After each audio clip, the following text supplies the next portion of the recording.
Guys, my name is Legend and welcome to my YouTube channel. Welcome to chilly Belgium. Weather has been turning recently. We've had a beautiful and hot summer, but temperatures are dropping and it's pretty chilly, especially in the mornings when I have to go to school. God damn. I don't know what the temperatures are currently, but I do know that it's not too hot. But today, another awesome video topic that I came up with like yesterday. Because believe it or not, but it's sometimes quite hard to find topics for these type of videos, especially if you've been doing it for like almost 3 years, I think. So sometimes it's a little bit difficult to find topics that are interesting to talk about. But today's topic is the top 5 mods for the Yamaha R125. Now with top 5, I mean the 5 mods I think are like must-haves, I guess you could say. Mods that I think make this bike better, either aesthetically or like just a riding experience.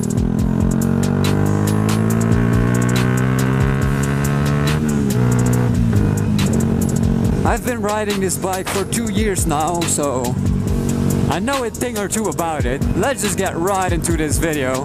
The first mod I think is a must-have for this motorcycle are a good pair of tires. And now you might think, well, Legend, that's a boring mod.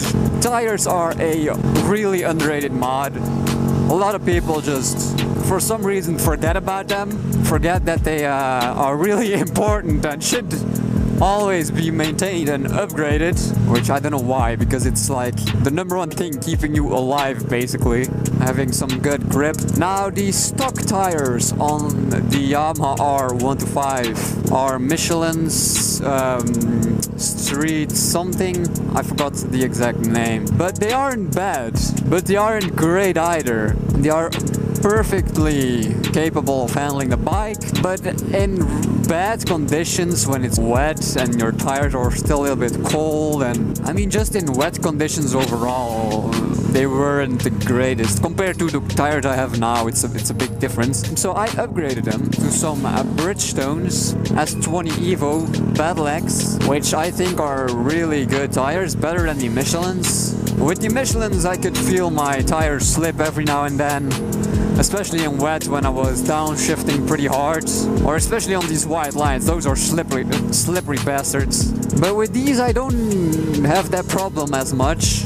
You'll have the occasional little slip, but it's way more consistent and feels way better.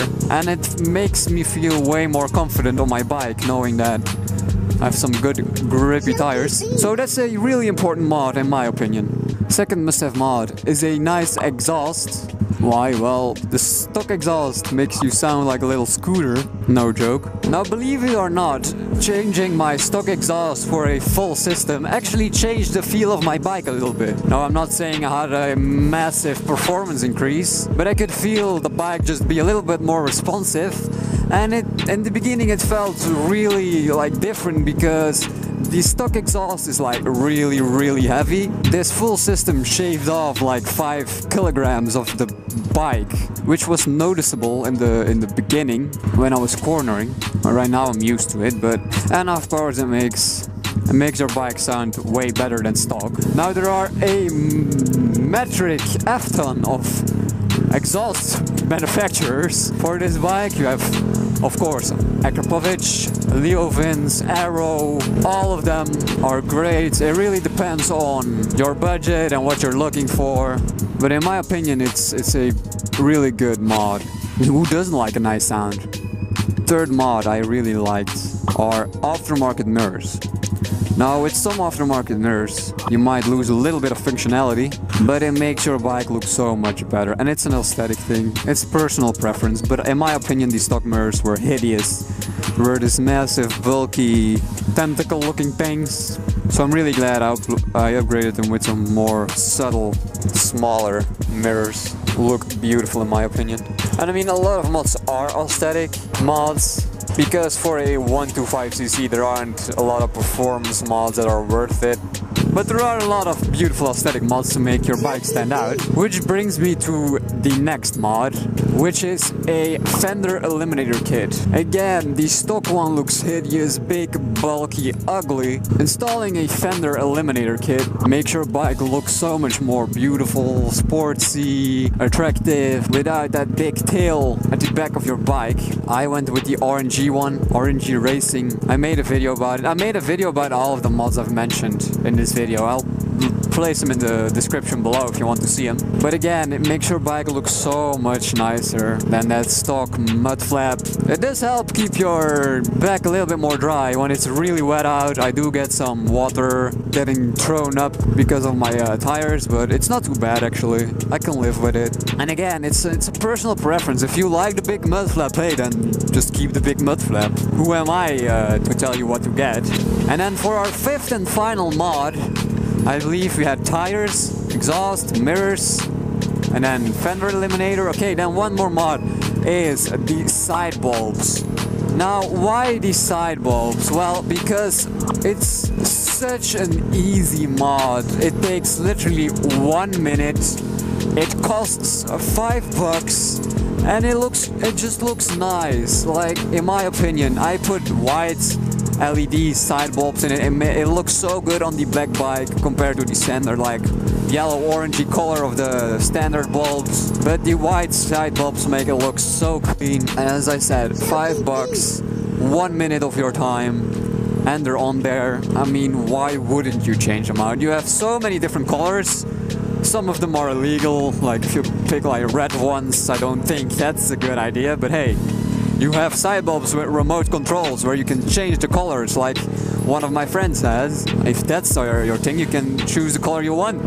If you see some cups, turn it to white. If you want to show off for your friends, turn it into a rainbow. I just went with clean white ones. Also, if you get a nice pair of side bulbs like the Philips ones I have, they're also brighter than stock, which is also a plus. More visibility, just like that tiny bit more safe, I guess.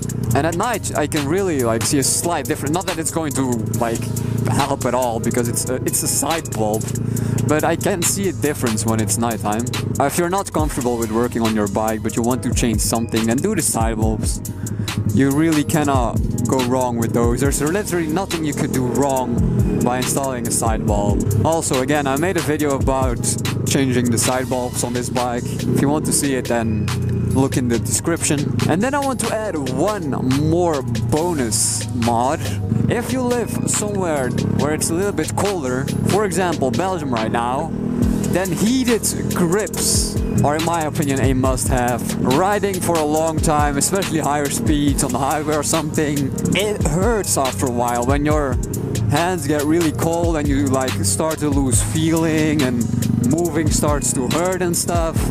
Oh, that just sucks. Shifting becomes more difficult, pulling in the clutch, braking, it's all becomes so much more difficult and annoying. And so I don't currently have heated grips yet, but I'm definitely going to get a pair. Now you might be like, Legend, how are you trying to convince us of getting a product that you don't own yourself? Well, I've rode a bike with heated grips, and that's why I'm telling you guys it was so nice. One of my friends has a CBR 125 with heated grips, and oh my god, it feels so nice and warm on your hands.